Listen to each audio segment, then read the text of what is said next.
사운드 오브 뉴스입니다. 김민아 기자 어서 오세요. 안녕하세요. 들어볼 소리는?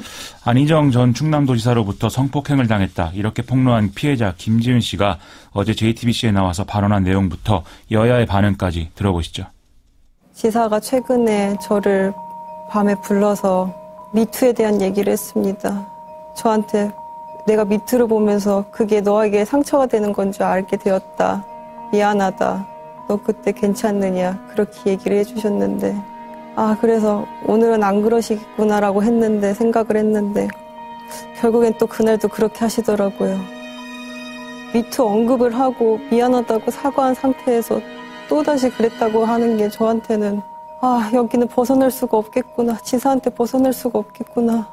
안희정 도지사에 대해서는 출당 및 자명 조치를 밟기로 결정했습니다. 겉과 속이 다른 민주당과 좌파 진영의 이중성을 보여주는 상징적 사건입니다. 사태 이후에는 민선 7기 지사께서 새로 취임하는 6월 말까지 행정부지사인 제가 권한대행 체제로 도정을 총괄해서 이끌고 가겠습니다.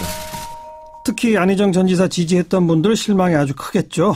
그렇습니다. SNS를 보면은 지지했는데 정말 실망이다. 그리고 나의 어떤 지지가 피해자에게는 또 다른 압박이 됐을 것 같아서 정말 부끄럽다. 이런 얘기까지도 쭉 쏟아지고 있는 상황입니다. 예. 오늘 아침에는 더불어민주당 당원이 충남도지사 관사에 야구방망이를 던져서 유리창을 깨서 현장에서 체포되기도 했는데요. 예. 이 사람이 이제 다른 지역에서 왔다고 하고 경찰 조사에서 언론 보도를 보고선 너무 화가 나서 그랬다. 이렇게 또 진술을 했다고 합니다. 지지자 모임에서 지지 철회 목소리도 쏟아진다고요. 안희정 지사 지지자 모임 중에 팀 스틸버드라는 이름의 이 트위터에 기반한 모임이 있다는데요.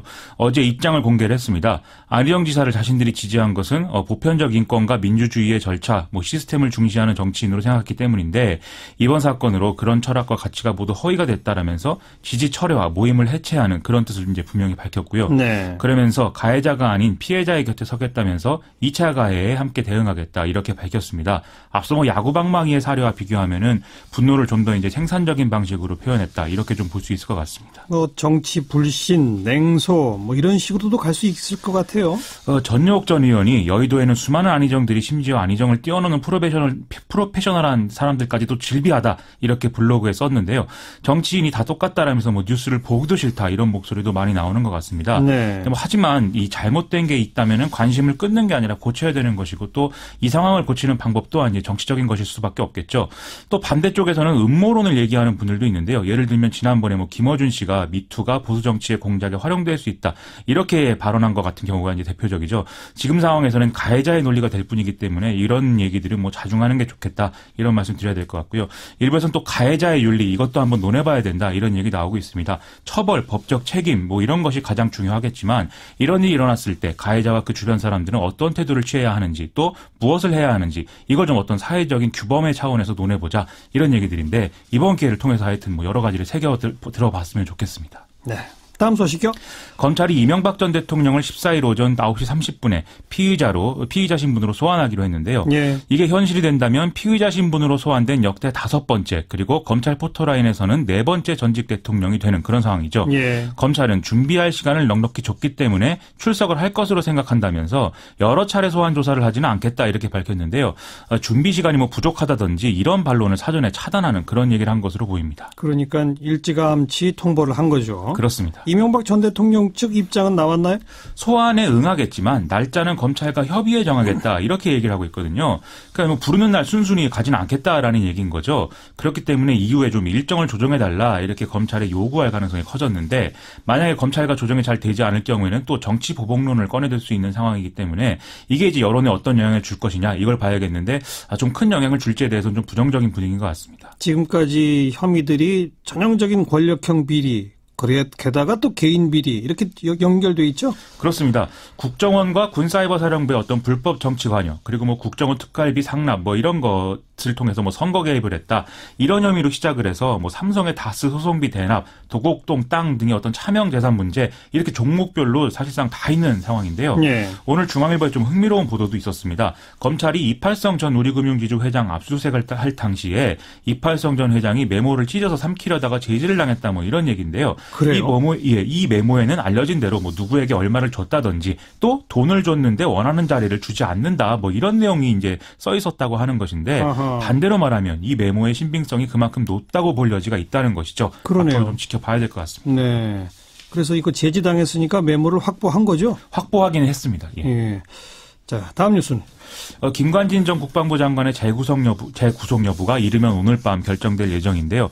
김관진 전 장관의 혐의는 국군사이버사령부의 댓글 공작을 수사하던 국방부 직속 조사본부에 대선 개입은 없었다라는 내용의 수사 가이드라인을 주는 등의 어떤 불법 개입을 했다라는 내용입니다. 네. 또 세월호 참사 이후에 청와대 국가안보실장으로 있던 시기에 국가위기관리기본지침에서 국가안보실장이 국가위기 상황의 종합 컨트롤 타워다라는 내용을 무단으로 삭제하고 관계부처에 내려보냈다. 이건 역시도 지금 구속 혐의로 지금 나와 있습니다. 영장실질심사가 오늘 진행된 거죠? 그렇습니다. 김관진 전 장관의 입장이 나왔나요? 오전에 이제 법원에 나오면서 국가 방위만을 위한 본연의 소임을 충실히 이행했다라면서 사법 판단에 따르겠다 이렇게 얘기를 했는데요. 영장 심사 과정에서도 자신의 행위들은 다 정당한 업무 절차였다는 등의 논리로 대부분의 혐의를 좀 부인한 것으로 알려지고 있습니다.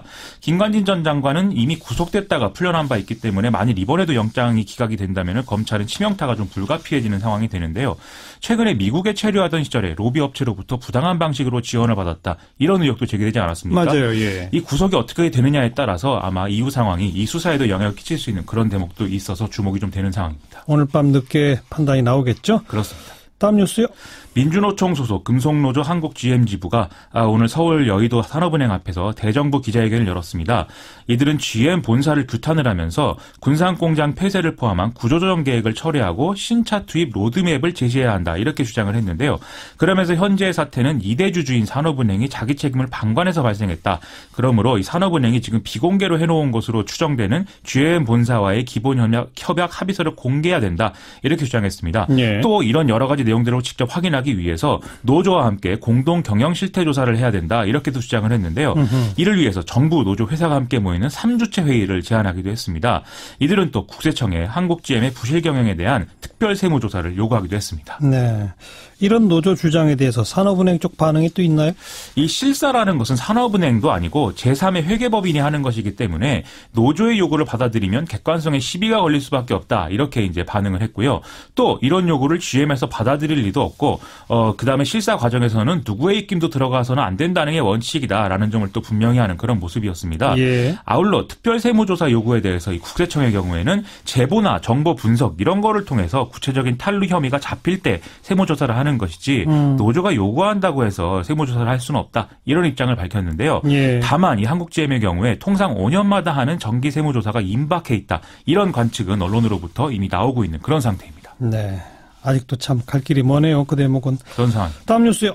트럼프 미국 대통령의 철강 및 알루미늄 관세 부과 방침에 대해서 미국의 핵심 부처 수장들은 물론 공화당 지도부까지 반발하는 그런 상황 속에서 백악관 전체가 혼돈에 빠져 있다. 이 뉴스 전해드렸는데요. 트럼프 대통령이 이 방향을 좀 바꿀 수도 있다. 이런 뉘앙스의 발언을 해서 지금 관심입니다. 네. 트럼프 대통령은 현지 시간 5일 오전 트위터를 통해서 새롭고 공정한 나프타 협정이 서명될 때에만 철강과 알루미늄에 대한 관세가 철회될 것이다. 이렇게 썼고요. 예. 그다음에 이스라엘 총리를 만나기 전에 이제 기자를 만난 자리에서도 동일한 이런 내용의 어떤 발언을 해서 상당히 화제였는데요.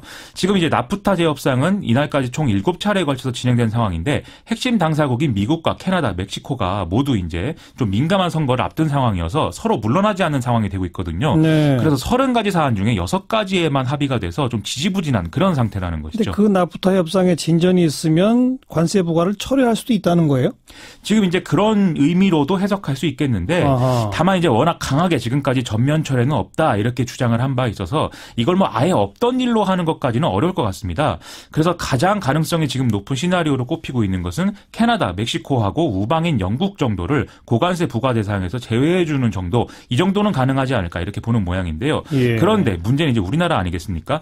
우리나라의 경우에는 지금 이 제재의 주요 목표인 중국의 어떤 우회 수출로로 지금 지목이 되어 있는 상태이기 때문에 이런 상황이 되더라도 예외가 되는 것은 좀 어렵지 않을까라는 게 대략적인 전망인 것 같습니다. 아무튼 어떻게 결정될지 아직은 모르겠네요. 그런 상황이죠. 수고하셨어요. 고맙습니다. 김민아 기자였습니다.